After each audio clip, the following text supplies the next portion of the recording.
Bom dia, boa tarde ou boa noite. Hoje nós vamos falar sobre atrito viscoso ou arrasto, né? É mais identificado como a resistência que um fluido oferece a um movimento de algum corpo que está dentro dele.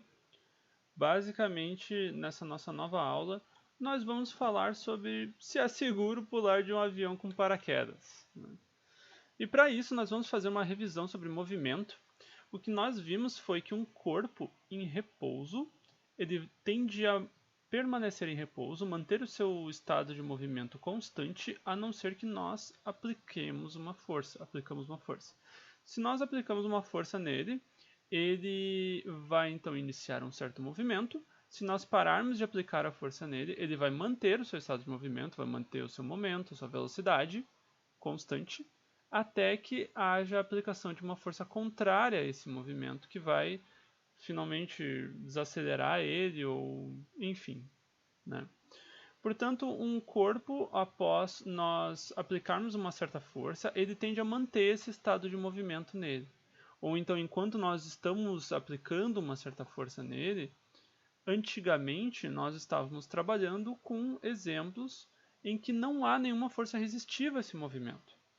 Hoje nós vamos ver essa resistência que um fluido oferece a um corpo, por exemplo, a resistência do ar, que nós temos o costume de ignorarmos durante os nossos exemplos em física, e vamos ver melhor como essa resistência do ar resiste o movimento, faz com que este movimento não aconteça com tanta velocidade, com tanta facilidade, né?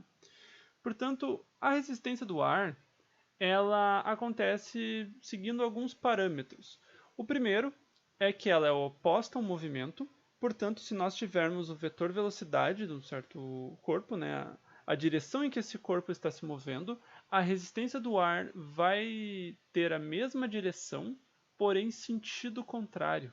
Portanto, ela vai tentar resistir ao movimento. Se esse movimento mudar a trajetória dele, por exemplo, se a bola começar a fazer uma curva para o outro lado, a resistência do ar também irá mudar, porque a resistência do ar vai ser sempre oposta à direção de movimento daquele corpo, né?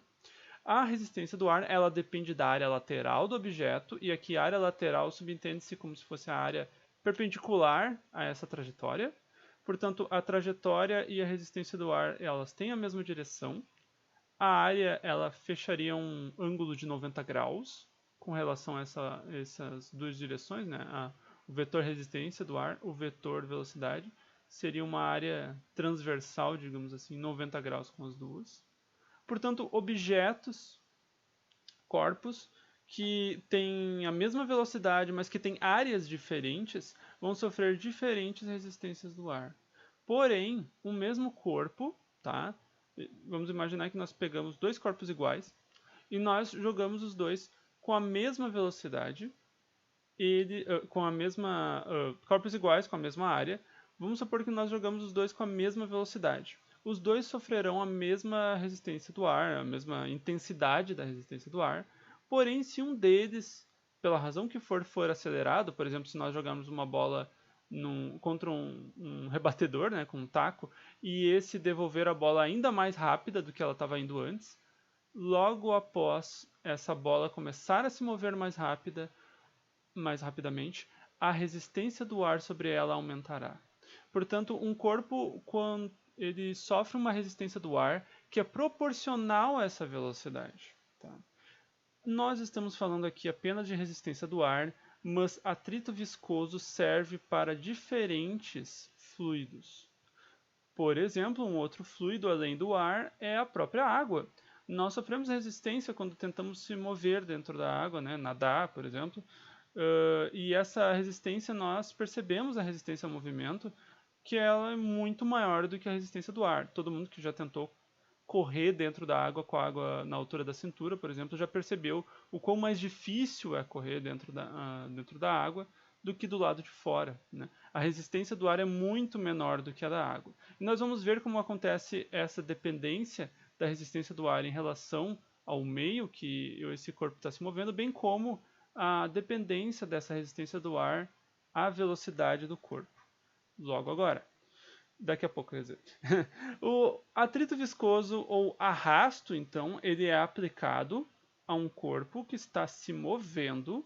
Nós estamos aqui falando, então, um atrito, um arrasto, muito similarmente à forma como nós víamos lá nas leis de Newton, o atrito cinético. Tá? Então, o atrito viscoso, se fala em atrito viscoso, em arrasto, quando o corpo está se movendo dentro de um fluido. Né?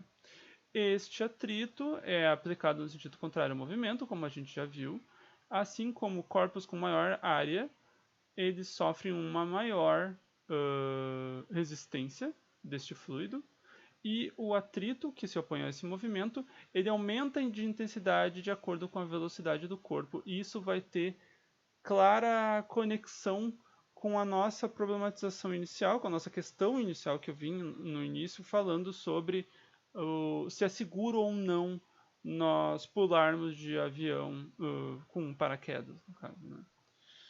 Portanto, então, falando melhor sobre essas, como funciona esse atrito viscoso, como funciona esse arrasto, ele pode ser calculado de acordo com esta relação, em que a resistência ela é igual a 1 meio vezes o coeficiente de arrasto. Este coeficiente de arrasto vai depender do tipo do corpo, vai depender do fluido.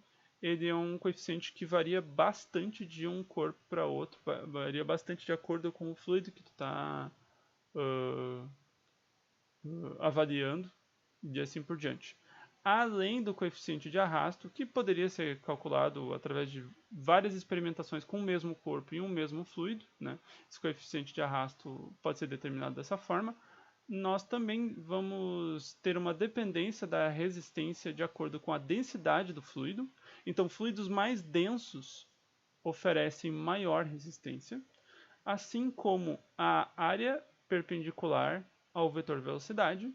Objetos com maior área sofrem maior resistência dos fluidos e objetos com maior velocidade sofrem maior resistência. Perceba que a dependência da velocidade é com o quadrado da velocidade. Né? O quadrado da velocidade define o quão maior vai ser a resistência que um corpo sofre quando em movimento num corpo, num fluido, quando imerso num fluido. A maior parte da diferença entre um fluido e outro vai estar justamente nessa densidade. Nós podemos perceber o quão mais denso a água é do que o ar e quanto maior a resistência que essa água fornece ao nosso movimento do que o próprio ar. Né? E aqui nós temos um exemplinho, né? Uma imagenzinha, um infográfico, digamos assim, em que nós temos um foguete, um míssil, se movendo para a direita, ele tem uma velocidade, e para a esquerda, então, vai estar essa força de resistência do ar, que vai tentar reduzir essa velocidade, vai tentar limitar esse movimento dele. Voltando então ao nosso exemplo inicial, que é o salto de paraquedas. Quando acontece um salto de paraquedas, geralmente nós temos o quê? O paraquedista ele pula do avião, então com esse salto ele sai do repouso dele, né? Ele estava se movendo apenas lateralmente, não estava se movendo verticalmente, né? Considerando aqui que o avião ele está mantendo uma certa altura, né? Com o tempo, então, ele começa a acontecer essa queda dele, né?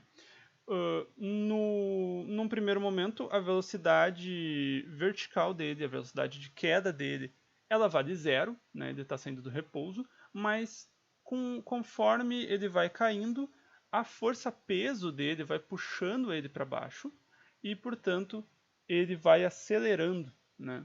Nós já vimos que força-peso é igual a massa vezes a aceleração desse corpo. Aqui, no caso, seria a aceleração da gravidade, né? Mas a aceleração vai depender mais com relação a essa força resultante. Nesse caso, a força resultante ainda é a força-peso, visto que aqui a resistência do ar pode ser desprezada, né? Porque não só a velocidade dele, ou ela é inicial igual a zero, ou ela é muito pequena ainda.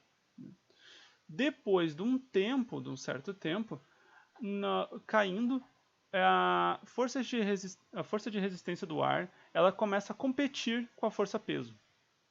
Portanto, vai ser a força resultante das duas, né? Visto que o peso ele está acelerando o corpo para baixo, a resistência, e assim como o corpo está se movendo para baixo, a resistência do ar ela está para cima, tá?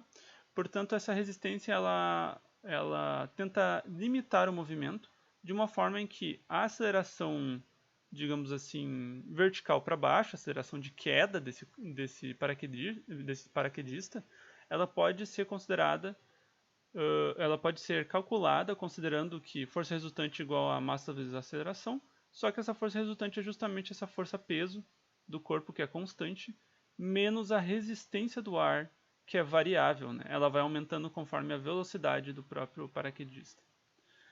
Depois de um certo tempo, percebe-se que aqui a força-peso ela é constante e a resistência do ar está aumentando conforme a velocidade desse corpo aumenta. Portanto, em algum momento, a resistência do ar vai se igualar à força-peso e o paraquedista vai deixar de ter aceleração. Essas duas forças vão se igualar, portanto a força resultante das duas vai ser zero. Dessa forma, como nós vimos lá nos nossos estudos sobre movimento lá no início, um corpo sobre força resultante igual a zero, ele mantém o seu estado de movimento. Assim, o paraquedista vai começar a cair com uma velocidade constante. Nós chamamos essa velocidade de queda de um corpo que ela é constante de velocidade terminal, justamente porque é a última velocidade que ele teria teoricamente falando. Né? Pois bem, após esse equilíbrio cinético, o que pode acontecer é que esse paraquedista acione, né, puxa a corda do seu paraquedas. Ativando esse paraquedas, acionando esse paraquedas, o que acontece é que esse paraquedas ele vai se inflar, digamos assim, né? Ele vai exercer uma área muito maior do que o paraquedista tinha. Lembrando que a área dele era só essa pequena areazinha. Agora a área dele, o conjunto paraquedista-paraquedas, ele fornece uma área muito maior. Né? E graças a essa área muito maior, a resistência do ar aumenta drasticamente, de uma hora para outra, mesmo ele tendo tão rápido. Né? Então, conforme esse paraquedas ele desacelera o movimento do paraquedista, visto que a resistência do ar começa a deixar de existir esse equilíbrio, né? Força resultante igual a zero, a resistência do ar começa a ser muito maior do que a força-peso, a aceleração vai ter sentido para cima, né? Se a força resultante dela, visto que a resistência do ar ela é vertical para cima, a força resultante será vertical para cima também. Esse vai ser o sentido dela. E, portanto, a aceleração também vai ser para cima, digamos assim, com uma velocidade para baixo desse corpo e uma aceleração para cima. Essa velocidade vai começar a diminuir de intensidade. Né? O corpo vai ser desacelerado, digamos assim. A sua velocidade vertical para baixo vai começar a diminuir até que ocorra um novo equilíbrio cinético. Uma nova situação em que a força resultante vai ser igual a zero. Por quê? Porque conforme essa resistência ela aumentou drasticamente de uma vez só.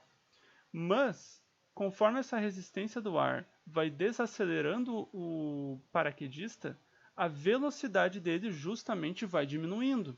E se a velocidade desse corpo diminui, a própria resistência do ar começa a diminuir também. Né? E, portanto, nós vamos ter um aumento súbito dessa resistência do ar, visto que a área dele vai, de repente, ser multiplicada por um certo valor, mas como a velocidade dele vai diminuindo drasticamente e esta área vai permanecer constante, com o tempo a resistência vai diminuindo. Diminuindo-se a resistência do ar, em algum momento ela vai se igualar à força-peso de novo. Só que desta vez, quando ela se igualar a essa força-peso, ela vai se igualar, tendo em vista essa área muito maior, ela vai se igualar com o corpo, o paraquedista, tendo uma velocidade muito menor. Isso vai garantir com que, mesmo que haja de novo um equilíbrio cinético, que nem antes teve, antes do paraquedas ser acionado, o paraquedista consiga descer até o solo com uma velocidade muito menor do que ele estava descendo quando estava caindo em queda livre, sem o paraquedas. Né? Portanto, voltamos a essa nossa questão inicial, se é seguro pular de um avião com paraquedas.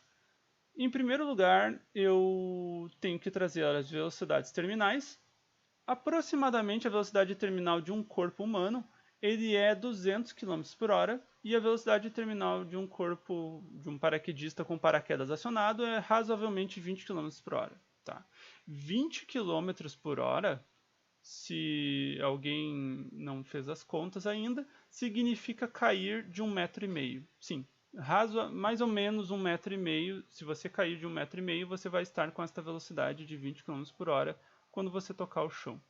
Portanto, essa velocidade, considerando que o paraquedas foi acionado, ela, na maioria das vezes, ela não vai ser mortal ou vai ser danosa para o paraquedista ou para a pessoa que cair 1,5 m, por exemplo. Né?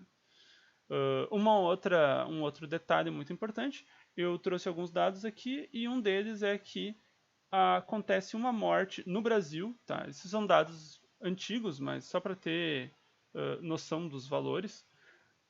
Acontecia, então, né, tinha o costume de acontecer, uma morte a cada 25 mil saltos de avião com paraquedas. Tá?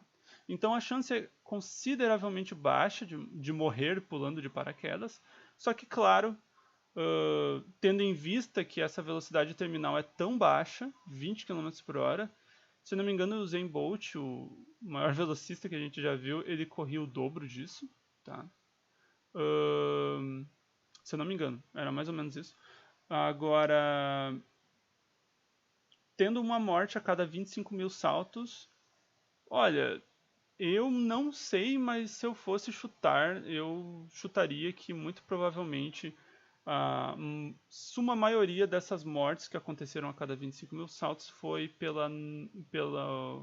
por problemas com o paraquedas, né? E não necessariamente porque o paraquedas foi acionado, ou então a pessoa caiu em um local que era perigoso e acabou se machucando depois, não sei. Muito provavelmente, eu acredito, pelo menos, não sei dizer, né, pelos dados, carecem aí de mais pesquisa na área, que esses saltos, essas mortes a cada 25 mil saltos não sejam derivadas dessa velocidade terminal que o paraquedista chega no chão. Pois bem, muito obrigado pela atenção de todos. Qualquer coisa, qualquer dúvida, deixem aqui nos comentários. Muito obrigado. Um bom dia, boa tarde ou boa noite a todos.